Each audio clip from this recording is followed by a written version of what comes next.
Hello everyone, how you all. चलिए फिर बहुत ही ज्यादा इंपॉर्टेंट एमसीक्यूज करने वाले हैं आपके आने वाले एग्जाम्स के लिए।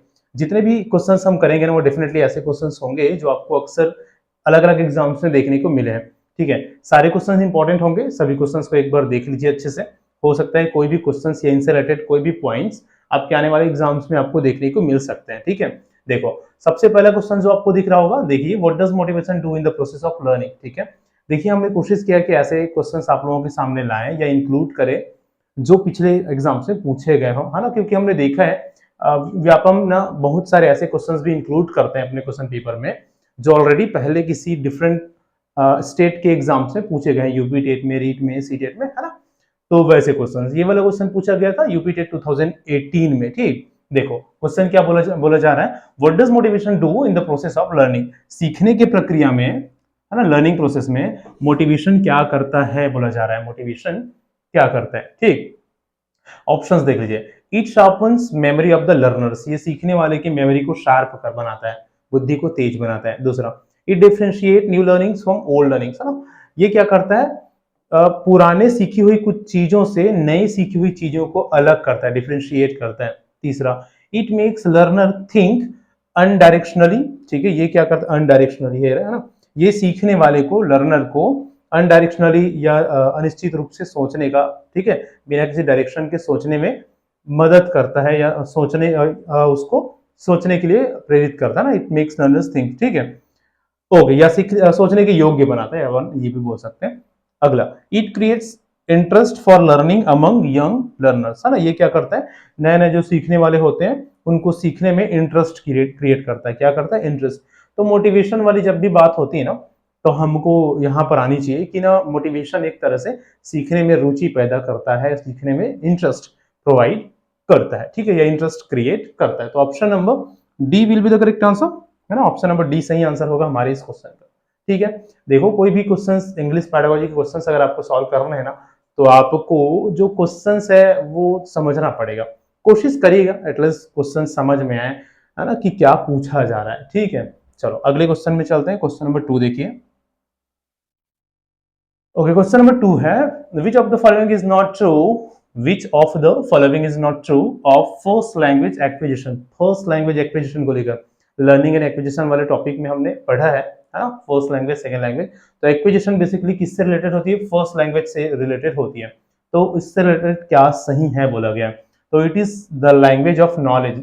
लैंग्वेज एक्विजिशन जो करते हैं, फर्स्ट लैंग्वेज जो एक्वायर हम करते हैं ना, जो पहली भाषा हम एक्वायर करते हैं, फर्स्ट लैंग्वेज जो एक्वायर करते हैं, वो क्या होता है, it is the language of knowledge, है ना, ये हमारे नॉलेज का, हमारी जानकारी इकट्ठे करने का या हमारे नॉलेज का एक लैंग्वेज होता है। ठीक है, जो कि लगभग सही है। क्या नहीं सही नहीं है बोला गया है ना, तो ये तो हो गया। ठीक है, ये it is window to the world, है ना, दुनिया के लिए, हमें देखने के लिए एक विंडो की तरह काम करता है, हमें जो हमारा फर्स्ट लैंग्वेज होता है उसी से तो हम दुनिया को जानते हैं ना। पहली लैंग्वेज से, हमारी फर्स्ट लैंग्वेज से ही तो हम हमारे आसपास की चीजों को, सब चीज से इंट्रोड्यूस होते हैं। इस कारण से it is a window to the world बोला गया है इसको, ये भी सही है। It is the language of British ruler, ये ब्रिटिश रूलर्स का लैंग्वेज होता है, नहीं भाई गलत बात है। It is the language of liberal model thinking, है ना, स्वतंत्र रूप से, मॉडर्न रूप से सोचने का एक लैंग्वेज है ना। तो ये लगभग पहला, दूसरा और चौथा ना, ए बी और डी, ए बी और डी ये सब सही है ना, ए बी और डी ये सब सही है। ये गलत है, तो कौन सा नहीं है बोला गया, तो ये नहीं है कि भाई ये कोई ब्रिटिश रूलर्स के लैंग्वेज नहीं होते। फर्स्ट लैंग्वेज मतलब हमारा खुद का लैंग्वेज। ठीक है, सेकंड लैंग्वेज को हम बोल सकते हैं ब्रिटिश रूलर्स के लैंग्वेज, इंग्लिश को, है कि नहीं। ठीक है, चलो आगे चलेंगे, क्वेश्चन नंबर 3 में चलते हैं। चलिए क्वेश्चन नंबर 3 है, pedagogical knowledge includes, pedagogical knowledge में क्या शामिल होता है, knowledge in content, knowledge of method, both A and B, inner of a. ठीक है, तो इस तरह के क्वेश्चंस तो इजी हो जाते हैं वैसे, ज्यादातर लोग ऐसे क्वेश्चंस को सही कर लेते हैं जहां पर ऑप्शन नंबर सी में हमको बोथ ए और बी दिखता है। 90% जगहों में ये ऑप्शन नंबर सी आता है ऐसे सिनारियों में या ऐसे केस में, है ना। कोई जरूरी नहीं कि सारी जगह है, इसके लिए भी आप अलर्ट रहिएगा, है ना। बट ज्यादातर केस में ऑप्शन बी और ए और बी अगर होता है तो हम उसको करेक्ट आंसर के रूप में देखते हैं और सही होता है। तो यहाँ भी ऑप्शन नंबर सी सही है ना। कौन सा? Pedagogical knowledge includes, pedagogical knowledge में क्या होता है? नॉलेज ऑफ कंटेंट, कंटेंट का नॉलेज होता है ना, मेथड का नॉलेज होता है, इन सभी चीजों के नॉलेज को ही तो पेडागोजिकल नॉलेज हम बोलते हैं। ठीक, चलिए आगे बढ़ते हैं क्वेश्चन नंबर 4 में। देखो, grammar come translation method is used in teaching. ठीक है, ग्रामर मेथड को ही ना, ठीक है, ग्रामर ट्रांसलेशन मेथड के नाम से हम इसको जानते हैं। ग्रामर कम ट्रांसलेशन मेथड आप बोल सकते हो। ये क्या करता है? मतलब इज यूज्ड इन टीचिंग, पढ़ाने में या किसको क्या पढ़ाने में इसका यूज होता है। फर्स्ट लैंग्वेज को पढ़ाने में, मदर टंग को पढ़ाने में, सेकेंड लैंग्वेज को पढ़ाने में, सबको पढ़ाने में। ठीक है, तो ग्रामर कम ट्रांसलेशन मेथड को किसको पढ़ाने में मदद होगा भाई? वो सेकेंड लैंग्वेज को पढ़ाने में हम उसका हेल्प कर सकते हैं, है ना। सेकेंड लैंग्वेज को पढ़ाने में ग्रामर ट्रांसलेशन मेथड का यूज होता है। Option number C. ठीक है, ऑल ऑफ द अबव नहीं आएगा यहां पर, याद रखिएगा। ठीक है, क्योंकि कई कई बार ऑल ऑफ द अबव जहां पर भी देखें, है ना, हमारा ब्रेन जाएगा कि, है ना, उपरोक्त सभी वाला ऑल ऑफ द अबव सही हो, लेकिन यहां पर ऐसा नहीं। ठीक है, चलो आगे चलेंगे, क्वेश्चन नंबर 5 को देखते हैं। New method of teaching English is developed by, है ना, new method of teaching English. ठीक है, इंग्लिश पढ़ाने का नया मेथड किसके द्वारा डेवलप किया गया? तो देखो, ग्रामर ट्रांसलेशन मेथड का जब इन्वेंशन हुआ या ग्रामर ट्रांसलेशन मेथड जब यूज हो रहा था ना, तो वहां पर ना उनके कुछ लैकिंग्स था, कुछ कमियां थी उसमें, कुछ डीमेरिट्स थे उसके, है ना, क्योंकि उतना अच्छे से या इफेक्टिव वे में उससे सिखाया जाना बच्चों को पॉसिबल नहीं हो पा रहा था। तो उसके एवज में, उनके कॉन्ट्रास्ट में, उसके अगेंस्ट, उसके विरुद्ध एक नया मेथड का आविष्कार किया डॉक्टर वेस्ट ने। ठीक है, जिसको natural method, the natural method भी कहा जाता है। और क्या नाम है इसका? द, याद रखिएगा, है ना, द नेचुरल मेथड भी कहा जाता है इनके इस मेथड को। कौन से मेथड को? कौन से मेथड को? न्यू मेथड को, है ना, न्यू मेथड को, जो कि डॉक्टर वेस्ट का एक मेथड है। ठीक है, उसको द नेचुरल मेथड भी कहा जाता है। इसको बच्चों को, इस मेथड से बच्चों को नेचुरली किसी भी लैंग्वेज को सिखाने के ऊपर जोर दिया जाता है। ठीक है, the natural method, doctor West. किसके खिलाफ या किसके विरोध में या किसकी कॉन्ट्रास्ट में इसको लाया गया था? ग्रामर ट्रांसलेशन मेथड के डीमेरिट्स या उसके कमियों को देखते हुए इस मेथड को इंट्रोड्यूस किया गया था। ठीक है भाई, चलिए आगे बढ़ेंगे, नेक्स्ट मेथड को देखते हैं, सॉरी नेक्स्ट क्वेश्चन को देखते हैं। क्वेश्चन नंबर 6 देखिए, which method is known as natural method? तो हमने अभी डिस्कस किया। अच्छा, नेचुरल मेथड जो कि नया मेथड था, उसको ना डायरेक्ट मेथड भी बोला जाता है, ये भी याद ही रख लेना। चलिए क्वेश्चन नंबर 7 है, देखिए, the students learn pattern of language by repeating model sentences. The student learn patterns of language by repeating, repeat कर है, क्या करके? रिपीट करके। क्या रिपीट करके? मॉडल सेंटेंस, कुछ सेंटेंसेस बोली जाती है, उसको रिपीट करके बच्चे सीखते हैं। दैट टीचर्स प्रोवाइड, और वो किसके द्वारा बोली गई सेंटेंस को? टीचर के द्वारा दिया गया सेंटेंस या बोले गए सेंटेंस को रिपीट करते हैं, है ना। They memorize set phrases and receive positive reinforcement from their teachers when they perform drills, है ना। This method is, टीचर क्या करते हैं? कुछ नया सेंटेंस बच्चे को बोलने के लिए देते हैं, है ना, बुलवाते हैं और उनको ड्रिल करवाते हैं, उस चीज का बार बार अभ्यास करवाते हैं। ठीक है, उनको रेनफोर्स करते हैं। ठीक, तो ये जो सारी चीजें होती है ना, पॉजिटिव रेनफोर्समेंट्स, ठीक है, सकारात्मक पुनर्बलन, रेनफोर्स करना। ठीक है, तो ये जो प्रक्रिया है वो कौन सा मेथड है? Audiolingual method, communicative approach, total physical response, the silent method. ठीक है, तो ये वाला जो पूरा प्रोसेस हमने देखा है ना, जिस पर बच्चे को टीचर्स क्या करते हैं, किसी भी जो सेंटेंस को रिपीट करवाते हैं और उनको पॉजिटिव रीइंफोर्समेंट्स देकर ड्रिलिंग करवाते हैं, जिससे बच्चे सीख सके। ये ना ऑडियो लिंगुअल मेथड आएगा। इसमें क्या आएगा? Audio lingual method. इसमें ये एक ऐसा मेथड है जहां किसी चीजों को बुलवाया जाता है बच्चों से, है ना, कुछ नई नई चीजें सिखाई जाती है। अब ठीक है, किसी स्पेशल चीजें हैं उनको यूज करके बच्चों को लैंग्वेज को बोलने के लिए प्रोत्साहित किया जाता है। तो बेसिकली बाकी जो लैंग्वेज जो मेथड है या अप्रोच है वो इनसे अलग है। कम्युनिकेटिंग मेथड भी लगभग ये है कि इसमें भी कम्युनिकेट करने के ऊपर बेसिकली जोर दिया जाता है ना। कम्युनिकेट करना मतलब किसी भी तरह से जो इंटरेक्शन होनी चाहिए बच्चों में उस लैंग्वेज को लेकर, उस पर विशेष जोर होती है। लेकिन यहाँ पर जो बातें हैं वो ज्यादा सूट करेगा ऑप्शन नंबर ए को, ऑडियो लिंगुअल मेथड को। ठीक, चलिए चलेंगे आगे, नेक्स्ट देखते हैं 8 को देखिए। A student reads through an article, student क्या करता है, आर्टिकल पढ़ते हैं, है ना, through reads through an article in a newspaper to get the overall idea in the of the article, article पढ़ते हैं न्यूज़पेपर में ओवरऑल आइडिया गेट करने के लिए। तो ये क्या है ना, इस तरह का जो पढ़ना होता है वो क्या कहलाता है, तो इस तरह का जो पढ़ना है वो कहलाएगा, हमने पढ़ा है ना, क्या क्या है, skimming, top down model, top down model, bottom up model और स्कैनिंग, ठीक है।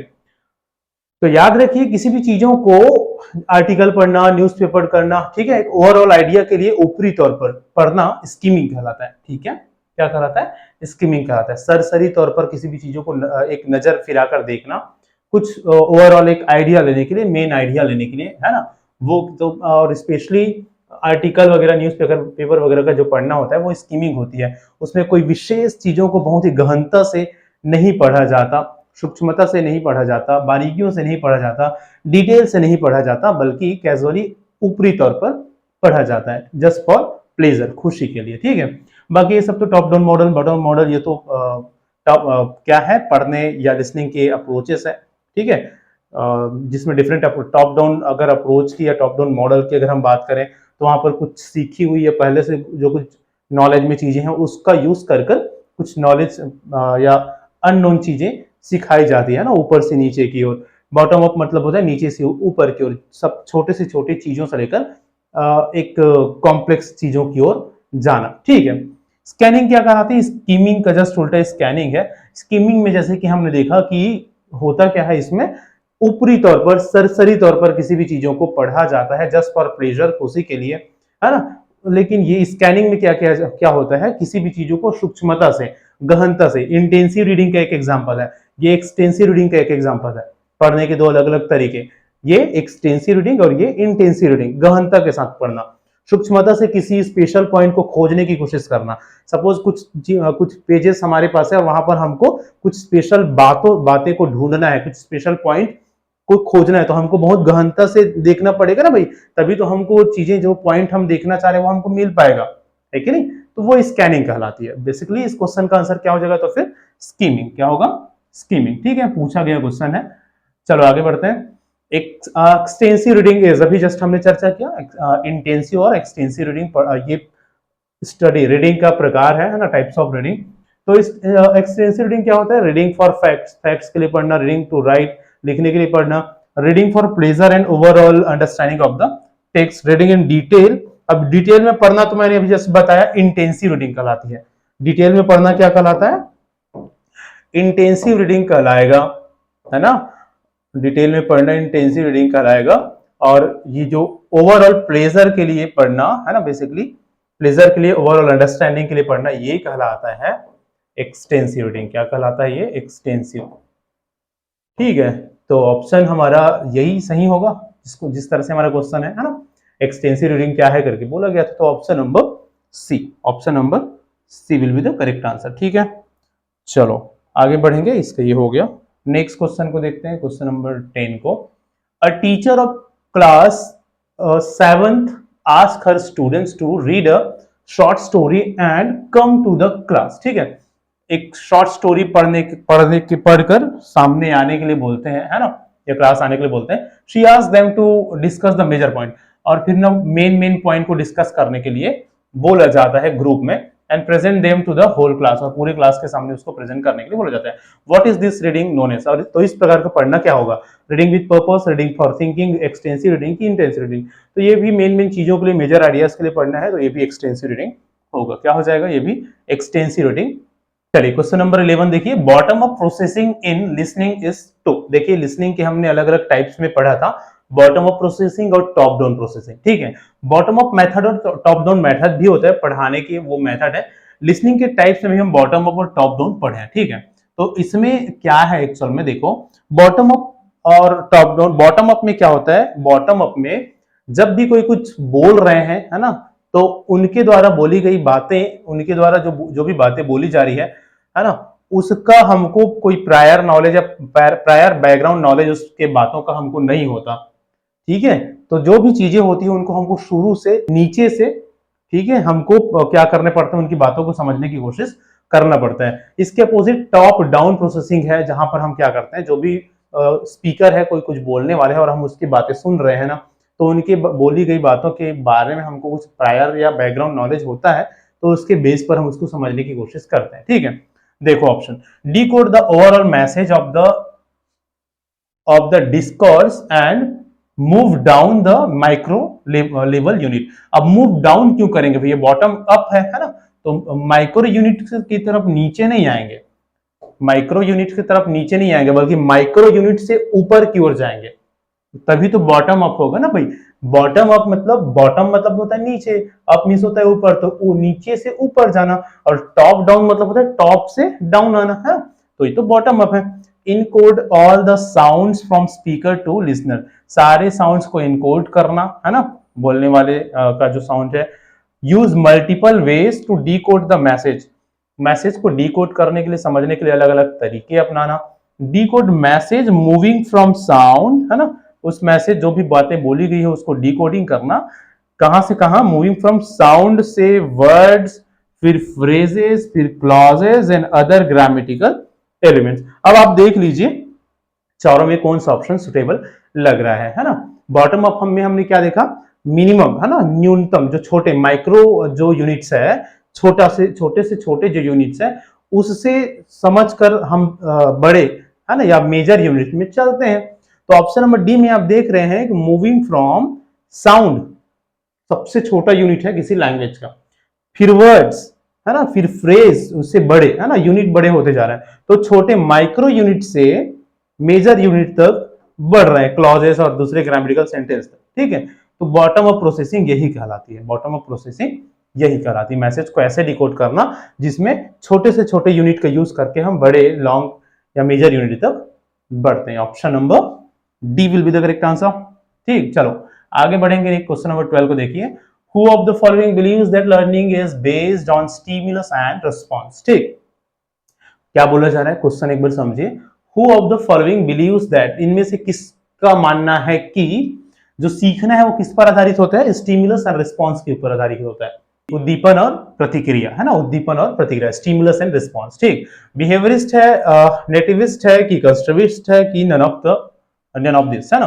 तो देखो हमने पढ़ा है कि जो बिहेवियरिस्ट थ्योरी वाले जो साइकोलॉजिस्ट है ना, कौन कौन है भी बिहेवियरिस्ट थ्योरी वाले साइकोलॉजिस्ट में, जैसे स्किनर हो गए, थॉर्नडाइक हो गए, पाओला हो गए, इनका मानना था, specially if you talk about Thorndike and Skinner, इनका मानना था कि स्टिमुलस एंड रिस्पांस, ये जो स्टिमुलस एंड रिस्पॉन्सेज है, these are responsible for learning. ठीक है, ये क्या है, ये जो सीखना है इसके ऊपर बेस्ड होता है, इसके ऊपर बेस्ड होता है। ठीक है, तो बाकी नेटिविस्ट और कंस्ट्रक्टिविस्ट जो है, रचनात्मकवादी या, है ना, रचनावादी, तो इन लोगों का जो थ्योरीज है वो स्टिमुलस और रिस्पांस के बेस पर नहीं है। ठीक है, तो बेसिकली हमारा इस क्वेश्चन का जहां भी हम स्टिमुलस और रिस्पांस वर्ड देखेंगे, हमारे पास थॉर्नडाइक और स्किनर जैसे नाम आते हैं, और थॉर्नडाइक और स्किनर दोनों किससे संबंधित है, बिहेवियरिस्ट थ्योरी से संबंधित है, या बिहेवियरिस्ट अप्रोच वाले साइकोलॉजिस्ट से संबंधित है। ठीक है, चलो चलेंगे आगे, नेक्स्ट चलते हैं, क्वेश्चन नंबर 13 को देखिए।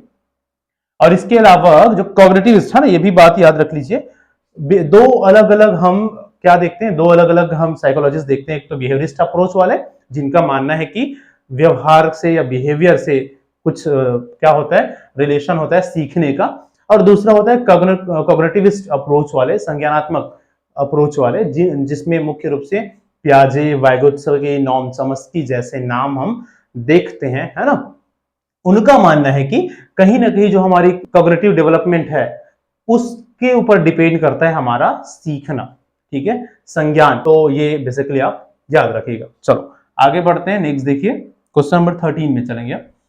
देखिए, study of human language is called, study of human language is called, है ना, ये तो हमने पहले भी डिस्कस कर चुका था। मानव लैंग्वेज का स्टडी ना क्या कहलाता है, लिंग्विस्टिक कहलाता है। क्या कहलाता है, ऑप्शन नंबर सी, लिंग्विस्टिक। ठीक है, भाषा विज्ञान। चलो आगे बढ़ेंगे, 14 को देखिए, फॉर्मेटिव असेसमेंट और कंडक्टेड, फॉर्मेटिव असेसमेंट और कंडक्टेड। फॉर्मेटिव देखो, स्कूलों में बेसिकली या बच्चों का, हम फिलहाल अभी वर्तमान प्रेजेंट स्टडी में या प्रेजेंट एजुकेशनल सिस्टम में मुख्य रूप से फॉर्मेटिव, समेटिव ऐसे असेसमेंट देख रहे हैं ना, formative assessment and summative assessment, ये कुछ नेम हम देखते हैं। फॉर्मेटिव असेसमेंट क्या होती है, हम पढ़ाई के बीच में, ठीक है, पढ़ाई के बीच में बच्चों का मंथली एग्जाम से इस तरह से एक उन लोगों का असेसमेंट किया जाता है बच्चों का, ठीक है। उसके बाद समेटिव असेसमेंट एक ओवरऑल असेसमेंट को बोला जाता है, जिसमें बच्चों के ओवरऑल डेवलपमेंट जो भी पढ़ा है उसको वो सीखे कि नहीं, है ना। देखो अलग अलग हम लर्निंग देखते हैं, टाइप्स ऑफ असेसमेंट हम देखते हैं, डिफरेंट सॉरी, है ना, टाइप्स ऑफ असेसमेंट और देखते हैं, assessment for learning, assessment of learning, assessment as learning, ठीक है। तो सीखने के बीच में जो लर्निंग होता है ना, वो असेसमेंट फॉर लर्निंग होता है। उसको इसलिए असेसमेंट किया जाता है ताकि बच्चे उससे कुछ लैकिंग्स है, कुछ कमियां हैं, उसको दूर किया जा सके और सीखा जा सके या बच्चों को सिखाया जा सके। तो ये जो फॉर्मेटिव असेसमेंट होता है ना, वो लगभग असेसमेंट फॉर लर्निंग के अंतर्गत आता है, ठीक है। और जो समेटिव असेसमेंट होती है वो असेसमेंट ऑफ लर्निंग होता है। असेसमेंट ऑफ लर्निंग याद रखिएगा, सीखने का असेसमेंट, सीखने का आकलन, ठीक है।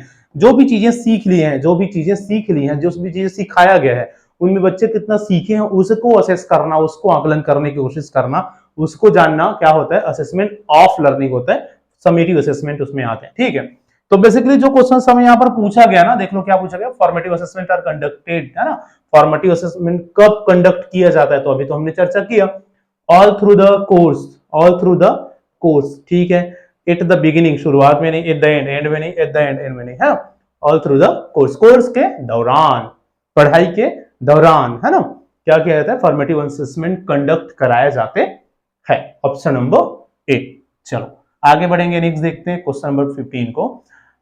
Continuous comprehensive evaluation emphasis on, है ना, CCE।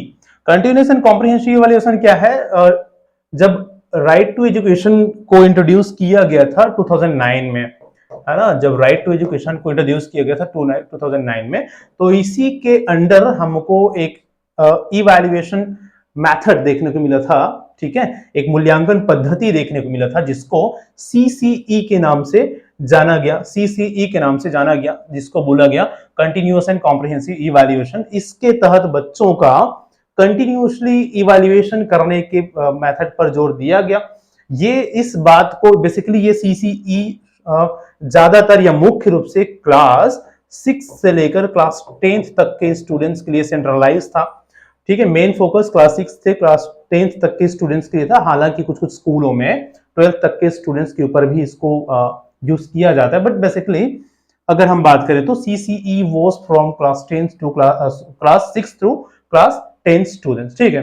तो इसमें किया जाता है, बच्चों का कंटिन्यूअसली डिफरेंट टाइप से इवैल्यूएशन या उनका मूल्यांकन किया जाता है। एक ही बार में मूल्यांकन करके बच्चों को पास या फेल कर देने वाली जो सिस्टम है, उसको थोड़ा सा या उसके तनाव से थोड़ा सा बच्चों को कम करने के लिए ना, ये वाला इवैल्यूएशन मेथड यूज या अप्लाई किया गया था, ताकि बच्चों के जो लर्निंग प्रोसेस है उनका कंटिन्यूअसली इवैल्यूएशन या मूल्यांकन होती रहे, और बच्चे ना एक बड़ा जो एग्जाम के जो बोझ है उससे भी दूर रहे और तनाव से भी दूर रहे, ठीक है।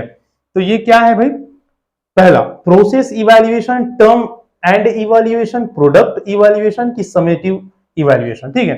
तो समेटिव इवैल्यूएशन तो आखिरी में ले जाने वाले जो इवैल्यूएशन होती है या असेसमेंट होते हैं वो हो गया, प्रोडक्ट इवैल्यूएशन नहीं, टर्म एंड इवैल्यूएशन भी वही हो गया। तो ये क्या होती है, CCE क्या होता है, CCE is a process evaluation, ठीक है, प्रक्रिया के बीच में चलने वाली, पढ़ने पढ़ाने की जो प्रक्रिया है, टीचिंग और लर्निंग की जो प्रक्रिया, उनके बीच में चलने वाली ये प्रोसेस होती है, क्या, CCE, ठीक है। कब, 2009 में RTE के अंडर इसको इंट्रोड्यूस किया गया था, ठीक है। चलिए चलेंगे आगे, नेक्स्ट देखते हैं क्वेश्चन नंबर 16 को। डेफिशिएंसी, डेफिशिएंसी मतलब कमी in learner can be taken care through, ठीक है। कोई भी अक्षमता जो है बच्चों में, डेफिशिएंसी मतलब याद रखिएगा अक्षमता, कुछ कमी होना, है ना। जो कुछ भी अक्षमता या डेफिशिएंसी है बच्चों में, उसको क्या किया जा सकता है, उस पर सुधार लाया जा सकता है, टेकन केयर ऑफ थ्रू, उसमें सुधार लाया जा सकता है। कैसे, पहला रेगुलर टीचिंग से, रोज पढ़ाकर, दूसरा सेल्फ स्टडी से, सेल्फ स्टडी कराकर बच्चों को, तीसरा प्रॉपर एक्सप्लेनेशन से, बच्चों को जो भी चीजें सिखा रहे हैं पढ़ा रहे हैं उसको प्रॉपरली एक्सप्लेन करके, चौथा रेमेडियल टीचिंग से। तो याद रखिएगा, जो कुछ भी सीखने में अक्षमता या जो कुछ भी कमी या कुछ लैकिंग्स होती है ना, उसके लिए रेमेडियल टीचिंग का प्रावधान है। कौन सा, रेमेडियल टीचिंग, उपचारात्मक शिक्षण कराया जाता है, ठीक है। उपचारात्मक शिक्षण क्या होता है, रेमेडियल टीचिंग क्या होता है, बच्चों में जो कुछ भी कमियां है ना, उसको पहचान कर उसको दूर करने की कोशिश करी जाती है, उसी को रेमेडियल टीचिंग बोला जाता है। तो डेफिशिएंसी होती है जो भी सीखने वाले में, उसको दूर करने के लिए रेमेडियल टीचिंग कराया जाता है। Option number D. ठीक है, चलो बढ़ेंगे आगे। नेक्स्ट देखिए, the study of the formation of word is known as the study. किसका अध्ययन? फॉर्मेशन ऑफ द वर्ड, ठीक है, शब्दों के बनावट का अध्ययन। शब्दों के बनावट का अध्ययन क्या कहलाता है? फोनोलॉजी कहलाता है, मॉर्फोलॉजी कहलाता है, सिंटेक्स कहलाता है कि सीमेंटिक्स कहलाता है? ठीक है, फोनोलॉजी तो हो जाता है साउंड वाला, साउंड से रिलेटेड। किससे रिलेटेड? साउंड, ध्वनि। ठीक है, ध्वनि विज्ञान आप बोल सकते हो उसको, फोनोलॉजी। मॉर्फोलॉजी मींस होता है शब्द विज्ञान, शब्द, ठीक है, वर्ड। और सिंटेक्स का मतलब होता है वाक्य रचना। सिंटेक्स मींस क्या होता है? वाक्य रचना। और सिमेंटिक्स मींस भी होता है लगभग वाक्य से संबंधित या सेंटेंस स्ट्रक्चर से रिलेटेड। ठीक है, तो अब बात किसकी हो रही है यहां पर? बात हो रही है यहां पर शब्द का, वर्ड का, है ना? तो वर्ड की जब बात हो रही है तो हम चलेंगे मॉर्फोलॉजी, है ना, शब्द विज्ञान। ठीक है, क्या? मॉर्फोलॉजी, शब्द, वर्ड से संबंधित। ठीक है, फोनोलॉजी साउंड से संबंधित, सिंटेक्स और सिमेंटिक्स ये सेंटेंसेस से रिलेटेड है। ठीक है, चलो आगे बढ़ेंगे। नेक्स्ट देखते हैं, क्वेश्चन नंबर 17 में 18 में चल रहा है। A sound formed by the combination of two vowels. देख लो, बहुत इंपॉर्टेंट क्वेश्चन है, कभी भी पूछ सकते हैं, देख लीजिए एक बार, है ना। एक ऐसा sound, a sound formed by the combination of two vowels, दो अलग अलग वोवेल्स के कॉम्बिनेशन से ना एक डिफरेंट साउंड्स क्रिएट होती है। हम किसी भी सेंटेंस में पढ़ते हैं, है ना, तो हम देखते हैं दो डिफरेंट वोवेल्स है, उससे एक डिफरेंट साउंड देखते हैं हम, है ना, इन अ सिंगल सिलेबल। वो एक सिंगल सिलेबल में चेंज होता है, in which the sound begins as one vowel and move towards another is known as. ठीक है, अब देखो भाई, ऐसे क्वेश्चंस को पढ़ना, पढ़कर समझना और उसको एनालाइज करना प्रॉपर जरूरी होता है। पूछा क्या जा रहा है? साउंड, एक साउंड के बारे में बोला जा रहा है, एक ऐसा साउंड जो दो अलग अलग वॉवेल्स के यूज से फॉर्म होती है ना, which is form by the combination of two different vowel sound, है ना, इन अ सिंगल सिलेबल। एक सिंगल सिलेबल में, सिलेबल क्या होती है? सिलेबल को भी जानना बहुत इंपॉर्टेंट है। सिलेबल क्या होता है? देखो, अलग अलग वर्ड्स में अलग अलग वॉवेल साउंड हम देखते हैं, अलग अलग वर्ड्स में अलग डिफरेंट वॉवेल साउंड हम देखते हैं। जैसे कि एक वर्ड है यहां पर आप देख रहे हैं, क्या है? बुक, है ना, क्या है? बुक। यहां पर ना एक वॉवेल साउंड आ रहा है ऊ का। क्या एक सिर्फ एक वॉवेल साउंड आ रहा है ऊ, है ना। उसी तरह से अगर हम देखें ऑफर, ठीक है, यहां पर एक वॉवेल साउंड आ रहा है ना, ठीक है, अ और फ, ठीक है, अ और फ, दो वॉवेल साउंड आ गया। अगर हम एक वर्ड देखते हैं रीडिंग, रीडिंग, ठीक है, क्या है? रीडिंग।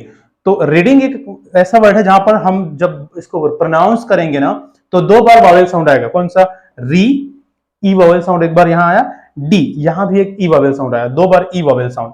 तो ऐसा वॉवेल साउंड जो एक यूनिट के रूप में प्रोनाउंस होता है किसी वर्ड में, है ना, और उन पूरे वॉवेल, डिफरेंट वॉवेल साउंड के साथ वो कोई भी वर्ड्स का स्ट्रक्चर होता है, ये क्या कहलाती है? ये सभी सिलेबल कहलाते हैं।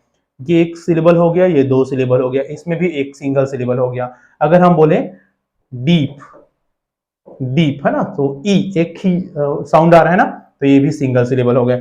बहुत सारे डबल सिलेबल्स या more than two syllable words भी होते हैं। अगर हम बोले सपोज डिपार्टमेंट, ठीक है, तो यहां पर कितने सिलेबल है? डी, ई साउंड आया, पा, आ साउंड आया, ठीक है, डिपार्ट, वॉवेल साउंड होना चाहिए, है ना, डिपार्ट, उसके बाद में ए वॉवेल साउंड आया, ठीक है, डिपार्टमेंट। तो इस तरह से हम ना दो तीन वॉवेल साउंड इसमें देख रहे हैं, डी पार्ट में, यहां पर ए, है ना, वॉवेल साउंड, कॉन्सोनेंट साउंड नहीं। तो यही सिलेबल कहलाता है। क्या कहलाता है? ये तीन सिलेबल हो गया इसमें। कितने सिलेबल हो गए? तीन सिलेबल हो गए। तो सिलेबल भी जान लीजिए, हो सकता है कहीं देखने को मिल जाता है, कहीं पर पूछ देते हैं, ठीक है।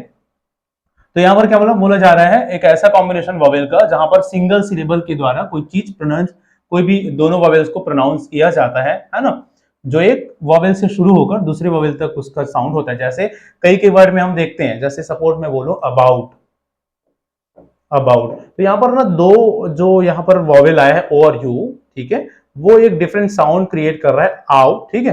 तो ऐसे जो इसका जो मेथड है ना, इसको समझने का जो मेथड है, ठीक है, वो और भी बहुत सारे हैं। तो इसको क्या बोला जाता है? डिप्थॉन्ग्स बाइलेबियल और एक है पेनल्टीमेट सिलेबल की इंटोनेशन, है ना। तो देखिए ये तो इसका आंसर है फिलहाल डिप्थॉन्ग्स, ठीक है। क्या बोला जाता है इसको? डिप्थॉन्ग्स बोले जाते हैं ऐसे वॉवेल साउंड, दो या दो से अधिक वॉवेल से मिलकर ऐसा साउंड जो एक वॉवेल से दूसरे वॉवेल की ओर मूव करता है और एक डिफरेंट साउंड क्रिएट करता है, दोनों मिलाकर एक अलग ही साउंड क्रिएट करता है। अलग अलग शब्दों में हम इस तरह के जो भी मैंने एग्जांपल बताया देखते हैं। बहुत सारे डिप्थॉन्ग्स होते हैं जिसको हमको पढ़ना है ना। वो आपके आगे आगे टीचर एग्जाम के लिए जरूरी है उसको पढ़ना, पढ़ाएंगे आप लोगों को। जो दूसरा जो बायलेबियल आया है ना, बायलेबियल भी एक तरह से किसी भी वर्ड को प्रोनाउंस करने का वो एक टाइप्स है ना। जैसे हिंदी में हम पढ़ते हैं ना, ठीक है, हिंदी में क्या पढ़ते हैं, किसी भी लेटर को प्रोनाउंस करने के बेस पर अलग अलग प्रकार होते हैं, ठीक है। हिंदी में हम पढ़ते हैं शब्द जो अक्षर जो होते हैं, है ना, उसके अलग अलग टाइप्स ऑफ हम वर्णमाला पढ़ते हैं, किसके बेस पर? उसको बोलने के बेस पर, ठीक है। तो उसी में आप एक वर्ड पढ़े होंगे दंत्योष्ठ। कौन सा? दंत्योष्ठ, जिसमें हम दोनों लिप्स को जोड़कर किसी भी लेटर को प्रोनाउंस करते हैं। ऐसे लेटर्स जो जिनको प्रोनाउंस करने के लिए हमको दोनों लिप्स को जोड़ना पड़ता है, प फ ब भ म, ठीक है। इंग्लिश में वही बाइलेबियल कहलाता है। क्या क्या कहलाता है? इंग्लिश में वही बाइलेबियल कहलाता है, ठीक है। ऐसे ऐसे लेटर्स जिसको प्रोनाउंस करने के लिए हमको दोनों लिप्स को क्या करना पड़े? जोड़ना पड़े, टच कराना पड़े, ठीक है। तो वो तो ये सारी चीजें हैं। तो बेसिकली अभी जो यहाँ पर क्वेश्चन आप लोगों को दिख रहा है ना, एक दो अलग अलग वॉवेल मिलाकर डिफरेंट साउंड बनाना डिप्थॉन्ग्स कहलाता है, ठीक है। चलिए आगे और बढ़ेंगे। कभी भी ये वर्ड देखने को मिले तो दो ये साउंड, ये बात याद रखना, टू वॉवेल्स, क्या याद रखेंगे? Two vowel in a single syllable which makes the sound, ठीक है। Two vowel in a single syllable. चलो भाई आगे बढ़ते हैं। मेटालिंग्विस्टिक अवेयरनेस। मेटालिंग्विस्टिक का मतलब क्या होता है? किसी भी लैंग्वेज के बारे में अच्छा नॉलेज होना, उसको यूज करने जानना, उसका मीनिंग जानना और उसके बारे में बोल सकने के लायक होना, वही मेटालिंग्विस्टिक कहलाती है, ठीक है। The ability to think and talk about language. The ability to think and talk about any language, ठीक है। तो option number A, option number A क्या है? The ability to think and talk about any language is called metalinguistic awareness, metalinguistic awareness, ठीक है। चलो next question को देखते हैं, क्वेश्चन नंबर 20 को देखिए। नॉर्म चॉम्स्कीज एलईडी, LADS, सब ये सभी आप जानते होंगे। नॉर्म चॉम्स्की के एलईडी को क्या बोला जाता है? लैंग्वेज एक्विजिशन डिवाइस बोलते हैं, कि लैंग्वेज अडॉप्टेबिलिटी की, लैंग्वेज एक्विजिशन डिक्टर की, ये भी डिक्टर है ना। तो ऑप्शन नंबर ए सही है। लैंग्वेज एक्विजिशन डिवाइस बोला जाता है नॉर्म चॉम्स्की के LAD को। नॉर्म चॉम्स्की का कहना था कि हमारे ब्रेन में एक ऑटोमेटिक ऐसा मशीन सेट है, ऐसा यूनिट सेट है जो ना हमको लैंग्वेज को सीखने के लिए ऑटोमेटिकली प्रेरित करता है, ठीक है।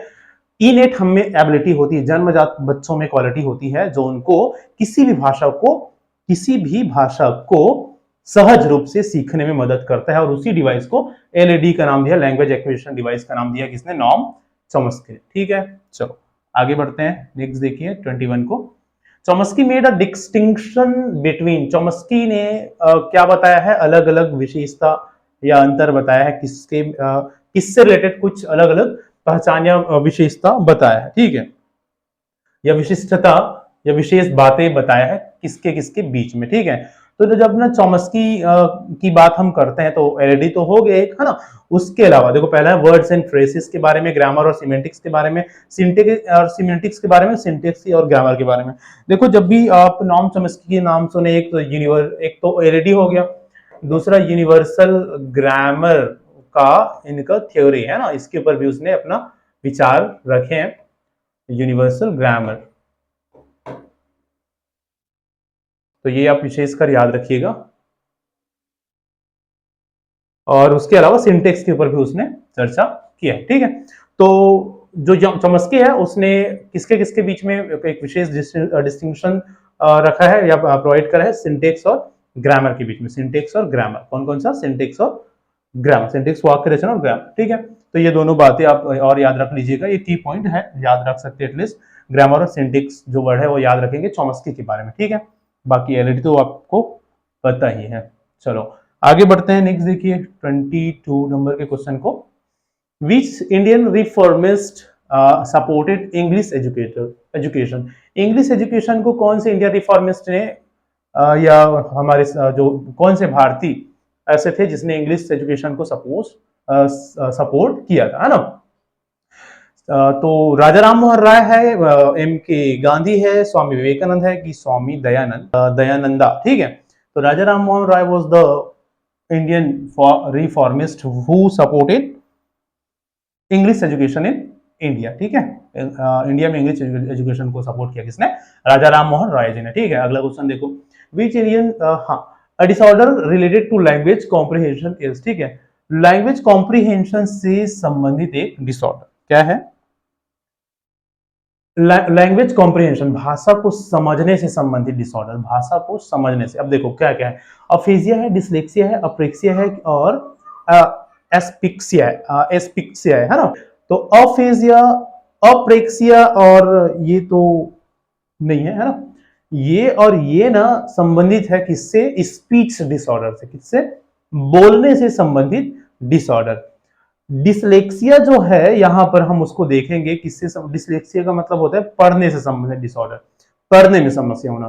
तो देखो रीडिंग लैंग्वेज कॉम्प्रिहेंशन मतलब क्या होता है? लैंग्वेज को समझ पाना, लैंग्वेज को समझ पाने से संबंधित, है ना। लैंग्वेज को समझ पाने से संबंधित समस्या या डिसऑर्डर, ठीक है। तो क्वेश्चन के जो टाइप है या क्वेश्चन का जो सेंस है ना, उसके बेस पर ना यहाँ ऑप्शन के हिसाब से और सबसे सुटेबल डिसलेक्सिया होगा। एक ऐसा डिसऑर्डर है जिसमें लैंग्वेज को पढ़ नहीं पा रहे हैं। पढ़ क्यों नहीं पा रहे हैं? जब उसको समझ नहीं पा रहे हैं उस लैंग्वेज को, है ना।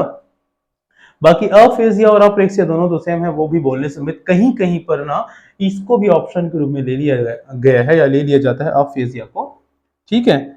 लेकिन अफेजिया का मतलब होता है स्पीच, बोलने से संबंधित कुछ डिसऑर्डर होना। बेसिकली ये ब्रेन में किसी तरह की समस्या या चोट के कारण हमको अफेजिया या अप्रेक्सिया जैसे चीजें या समस्या देखने को मिलती है। वाचन कौशल संबंधित समस्या है। तो लैंग्वेज कॉम्प्रिहेंशन या लैंग्वेज समझ से संबंधित डिसऑर्डर अगर बोला जा रहा है तो यहाँ पर डिसलेक्सिया हो सकता है, ठीक है। बाकी कई जगह पर इसमें अफेजिया भी लिया गया, I would like to clear you, ठीक है। अफेजिया भी लिया गया, लेकिन ज्यादा सुटेबल डिसलेक्सिया होगा, क्योंकि लैंग्वेज कॉम्प्रिहेंशन है। डिसलेक्सिया मतलब पढ़ नहीं पा रहा है तो नहीं समझ पा रहा है, कॉम्प्रिहेंशन नहीं कर पा रहा है। पढ़ता या पढ़ने में सक्षम होता तो उसको कॉम्प्रिहेंड कर पाता, ठीक है। चलो भाई आगे बढ़ते हैं, नेक्स्ट क्वेश्चन को देखते हैं। क्वेश्चन नंबर 24 देखिए, प्रिडिक्शन एज अ सब स्किल इज एसोसिएटेड विद, ठीक है। कौन से सब स्किल के साथ प्रिडिक्शन एसोसिएटेड है? ठीक है, लैंग्वेज सीखने के जो भी स्किल्स है, ठीक है, रीडिंग, ड्राफ्टिंग, समराइजिंग और नोट मेकिंग। तो प्रिडिक्शन किस में होता है? तो जब हम कुछ पढ़ते हैं ना तो हम प्रिडिक्ट करते जाते हैं। जब हम कुछ पढ़ते हैं तो प्रिडिक्ट करते जाते हैं, तो रीडिंग में आ जाएगा, ठीक है। प्रिडिक्शन किससे संबंधित है? रीडिंग से संबंधित है। नेक्स्ट क्वेश्चन में चलते हैं। Interactive listening is, interactive listening interaction के साथ सुनना, है ना। तो भाई इंटरेक्टिव लिसनिंग में क्या होता है? Listening and responding, listening for mood and tone, listening for word stress and emphasis, listening for finding out speakers attitude. Speaker के एटीट्यूड को समझने पहचानने के लिए सुनना। लिसनिंग फॉर वर्ड स्ट्रेस, है ना, वर्ड स्ट्रेस और उनके एम्फेसिस को समझ के लिए सुनना, ठीक है। और क्या है? मूड और इसके टोन के लिए सुनना। नहीं, ये सब चीज नहीं है ना। ऑप्शन नंबर यही सही है, listening for listening and responding. सुनना और रिस्पॉन्ड भी करना ही इंटरेक्शन कहलाता है। कोई कुछ बोल रहे हैं, हम सुन रहे हैं उसको और उसको रिस्पॉन्ड भी कर रहे हैं, सामने सामने से डायरेक्ट इंटरेक्शन होना ही तो क्या कहलाता है? इंटरेक्टिव लिसनिंग कहलाती है कि नहीं? ठीक है, चलो तो आई थिंक ये लास्ट क्वेश्चन होगा, ठीक है। नहीं, इसके दो क्वेश्चन और है। पहला ये देख लो 26।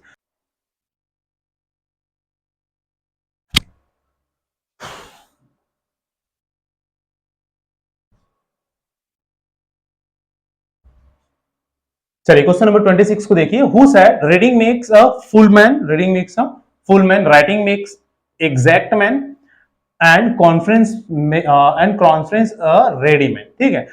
इसका कथन है कि क्या पढ़ना क्या कराता है? फुल मैन, एक पूरा कंप्लीट आदमी बनाता है ना। और राइटिंग इन एग्जैक्ट मैन बनाता है और कॉन्फ्रेंस ना रेडी मैन बनाता है, ठीक है, तैयार आदमी। तो ये किसका कथन है? तो याद रखिएगा, पूछा हुआ क्वेश्चन है, तो देख लीजिए। फ्रांसिस बेकन ने कहा था ये बातें, ठीक है, कि reading makes full of man, writing makes an exact man and writing an exact man and conference a ready man, ठीक है। फ्रांसिस बेकन पूछा गया था, हो सकता है कभी पूछा जा सकता है, तो आप इसको याद रख लीजिएगा। किसने बोला इसको? फ्रांसिस बेकन ने बोला है। लास्ट क्वेश्चन देख लो, how can language be based acquired, how can language be based acquired, भाषा को कैसे सीखा जा सकता है सबसे अच्छा, तो भाषा का ऑर्डर ही बोला गया है ना।